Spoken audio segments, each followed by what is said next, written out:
Wow, बघतायत ना कसला भन्नाट दिसत आहे हा पदार्थ.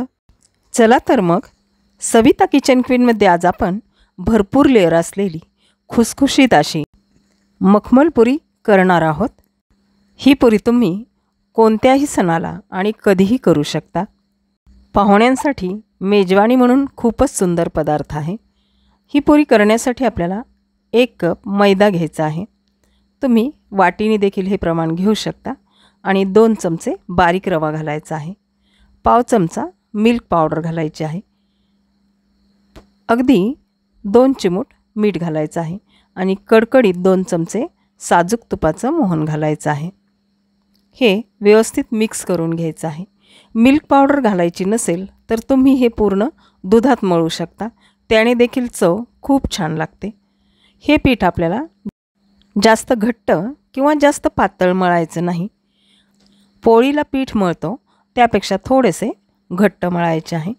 तुपाचं मोहन आणि मीठ या पिठामध्ये व्यवस्थित मिक्स करून अगदी थोडं थोडं पाणी घालून याचा थोडासा घट्ट गोळा बनवून घ्यायचा आहे.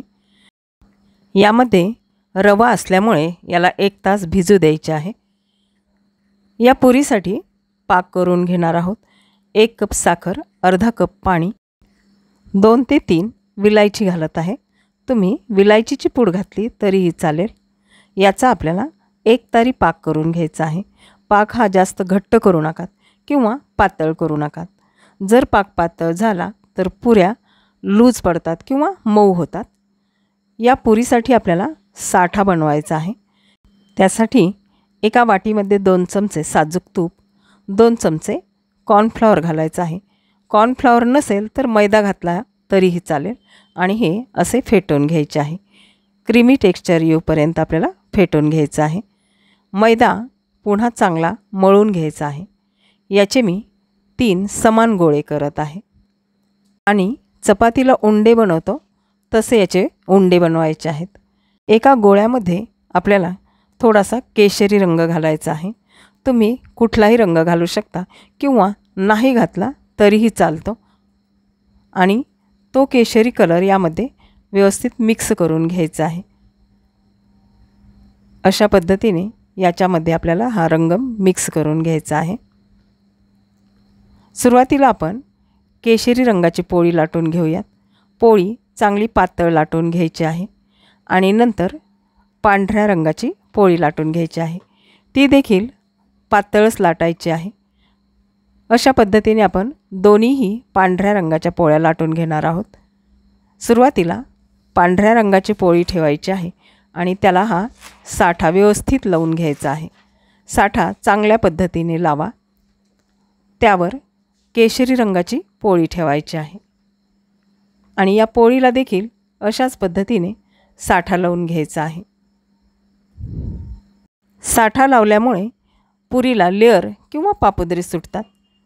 चांगला हा साठा लावून घ्यायचा आहे. आणि त्यावर पांढरी पोळी ठेवायची आहे. पांढऱ्या पोळीला पुन्हा आपल्याला साठा लावायचा नाही. थोडेसे व्यवस्थित दाबून घ्यायचे आहे. आणि पुन्हा या 3ही पोळ्या आपल्याला व्यवस्थित लाटून घ्यायच्या आहेत. जेवढ्या पातळ लाटताल तेवढे आपले लेअर जास्त आणि पातळ सुटतील. पोळी लाटून झाल्यानंतर तिचा असा घट्ट रोल बनवायचा आहे. रोल बनवल्यानंतर असे पोळपाटावर याला गोल गोल फिरून थोडेसे लांब करून घ्यायचे आहे. आणि याचा घट्ट रोल बनवायचा आहे. त्याचे कडेचे हे असे तुकडे आपल्याला कापून घ्यायचे आहेत. आणि मधल्या भागाचे याचे आपल्याला आपल्या आवडीनुसार लहान मोठे काप करून घ्यायचे आहेत. तुम्ही पाहू शकता किती मस्त आपला हा लेअरी रोल तयार झालेला आहे. सगळे काप आपण तयार करून घेऊयात. हा एक काप असा घ्यायचा आहे आणि हा असा दाबून घ्यायचा आहे. याची आपल्याला पातळ अशी पुरी लाटून घ्यायची आहे. जेवढी पुरी पातळ लाटताल तेवढे लेअर कुरकुरीत आणि पातळ होतील. अशा पद्धतीने ही पुरी लाटून तयार झालेली आहे. करंजीप्रमाणे याला आपल्याला दुमडून घ्यायचे आहे आणि थोडेसे अल्लात दाबून घ्यायचे आहे. फार दाबायचे नाही. आणि सुरीच्या उलट्या बाजूने अगदी हलक्या हाताने प्रेस करायचं आहे. याचे आपल्याला काप करायचे नाहीत, अगदी हे असे डिझाईन म्हणून करायचे आहे. दुसऱ्या बाजूने देखील असेच आपल्याला सुरीने प्रेस करायचे आहे. ही पुरी आता दिसायला अशी दिसेल, तुम्ही पाहू शकता. अशाच पद्धतीने आपण बाकीच्या पुऱ्या तयार करून घेणार आहोत. सर्व पुऱ्या तयार करूनच नंतर आपल्याला तळायच्या आहेत. कढईमध्ये तेल आधी मोठ्या गॅसवर गरम करून घ्यायचं आहे आणि पुन्हा गॅस मध्यम करायचा आहे आणि नंतर या पुऱ्या सोडायच्या आहेत.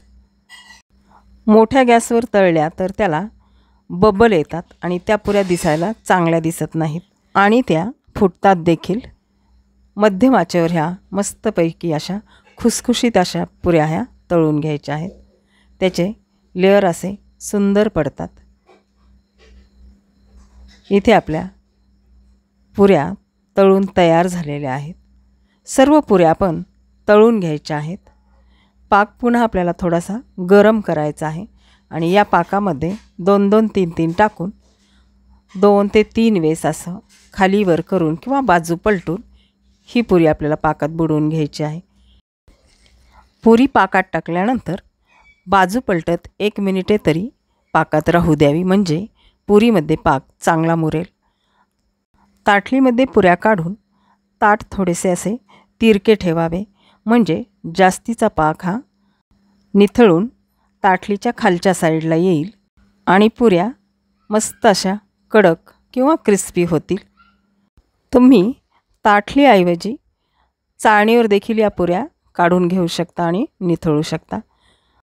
इथे आपल्या भरपूर लेअर सुटलेल्या खुसखुशीत खारीसारख्या अशा मस्त अशा आपल्या मखमल पुऱ्या तयार झालेल्या आहेत. तुम्ही नक्की करून पहा.